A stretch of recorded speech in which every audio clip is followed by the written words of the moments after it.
Hello, নমস্কার sir, আমি সাধন finance থেকে বলছি। বলেন। আমাদের কোম্পানিতে কিছু স্টাফ লাগবে, আপনি কি ইচ্ছুক?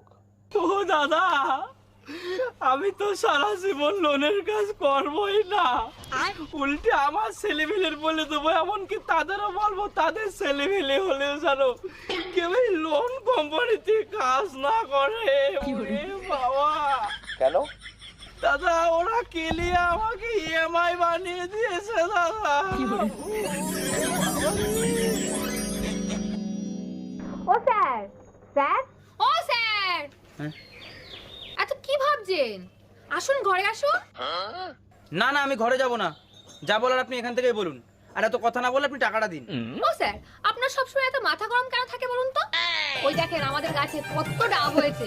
সেটা বড় কথা নয়। এক কাজ করি, কাউকে দিয়ে পাড়ায় আপনাকে একটু ডাবের জল খেতে দিই।